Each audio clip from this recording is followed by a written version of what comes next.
was crispy.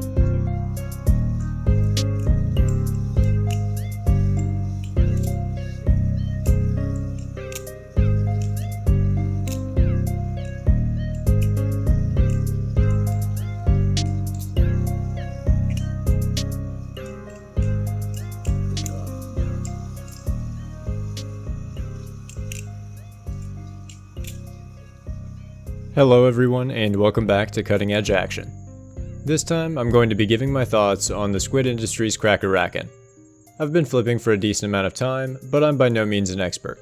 I won't be able to comment on what this knife is able to do at the highest level.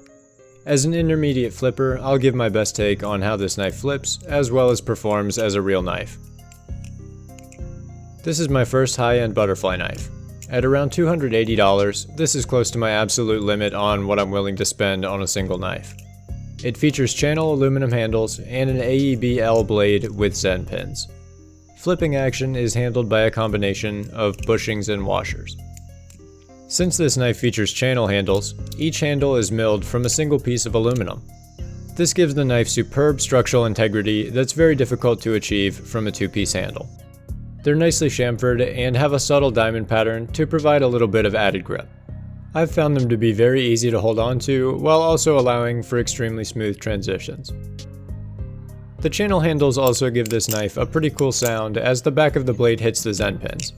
To me, the sound is reminiscent of nunchucks or nunchaku. The finish on the aluminum has held up remarkably well for the amount of abuse I've put the knife through. I'm certainly not at the level of flipping where dropping the knife is a total shock. After numerous drops on concrete, the handles only show light scuffing. You'll be able to get a good look with some close-up shots. The AEB-L steel used in this knife was new to me. After doing some research on its properties, I understand why it was used in this knife. It has high toughness and corrosion resistance, and moderate edge retention and ease of sharpening. I've had this knife for quite a while and have dropped it numerous times on hard surfaces, so I went ahead and sharpened it before writing this video. It wasn't nearly as easy to sharpen as I was expecting. Even the high grit stone in my Lansky set took quite a while to get through the major chipping in the blade. After working my way up through the grits and finishing with a strop, I still wound up with an edge that I wasn't quite satisfied with. There were still some small chips and misalignments in the edge, causing it to hitch when going through paper. Don't take that as me saying the steel is bad. On the contrary, I'm very impressed by how well the blade itself and the DLC coating have stood up to abuse. As you can see, the coating only shows minimal scuffs and scratches. The combination of bushings and washers come together to provide a great flipping experience. Even at my intermediate level, I'm able to do tricks far more consistently with the Krake Raken than with my Kershaw Lucha 5150. The lightweight handles fly around with ease and change direction on a dime. This makes transitioning momentum from trick to trick far easier than with a heavier knife. Balance is also excellent, making the movement of the blade and the handles very easy to control and very predictable. I flip the Krake Raken fairly regularly, and I find myself needing to lubricate it about once every 3 weeks. When I spray oil on the pivots, it seems to work its way right into the crevices, so there's never much excess. Just a quick dab on the handles to remove excess around the pivots is enough to prevent oil from ending up in your pockets. All of my tricks feel fantastic with the Krake Raken. I'm not at a high enough level of flipping to give it a score or anything like that, but it feels like it's at the top of the game. Every piece of the knife comes together to make flipping feel effortless and buttery. The only negative I can really say about the flipping action is that the Zen pins sometimes bounce off the blade. Honestly, that could just be a factor of poor form on my end when performing the ice pick throw. That's the only move that feels a little inconsistent with this knife. My everyday carry experience with this knife has been average at best. Butterfly knives are cool, but their form factor simply makes them impractical for a lot of daily tasks. Your grip is very important when using the knife for regular cutting due to the handle being two separate pieces of metal. This knife could, in theory, be used for fairly serious cutting tasks, but you risk stressing out the pivots and ruining your flipping experience. Another factor you have to consider when deciding to carry a butterfly knife is outside perception. Regardless of what we knife guys know about knife safety, there are people who are intimidated by knives like this. You have to be careful where you use this, or you risk further damaging the reputation of the hobby.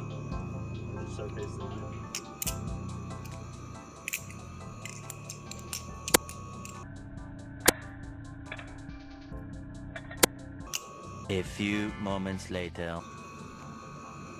It'll cut you. That's what happens when you play with one. This is also a knife you definitely can't hand out to a non-knife person. They could drop the knife or worse while trying to do tricks that require learning and practice. If you're going to hand this knife off to someone, make sure they fully understand what they're getting into. This knife is extremely sharp out of the box. One feature I wasn't expecting when I bought this knife is that the cutting edge is partially exposed when the knife is fully closed. You can feed paper into the exposed section of the edge to get a nice clean cut along a line. I know butterfly knives don't traditionally have much utility, but this is a feature you typically only get from a specialized craft knife. In the time since I started planning and shooting this video, I acquired another high-end balisong in the Kershaw Lucha 5150 CF. They're nearly the same in price, with the Lucha being $10 more expensive. Trying to decide which one is better looking is basically impossible as their aesthetics are so different. The Lucha has a certain flair with its blue titanium handles and carbon fiber scales, while the Krake Raken has a striking sense of purpose and understated minimalism. In flipping, the Krake Raken absolutely wipes the floor with the Lucha. The weight of the knife is a lot easier to manage, and it's far more predictable to flip. From my perspective, the Krake Raken is very close to the perfect recipe for a balisong. Every detail has been carefully considered to make the knife a great flipper while retaining some real-world usability. The beautifully machined aluminum handles are extremely light but still provide plenty of grip. The AEB-L blade is very durable, though a little harder to sharpen than expected. The washers and bushings make flipping smooth as butter. If you really wanted to, this knife is definitely up to the task of being carried every day. However, it's not really the best tool for any job besides showing off how cool and edgy you are. Thanks for watching, everyone. Please let me know what you liked about this video or what I can improve on in the comments. You can also let me know what you'd like to see me do next. Leave a like if you enjoyed the video, get subscribed, and click the bell if you're not subscribed already. Until next time, this has been Cutting Edge Action.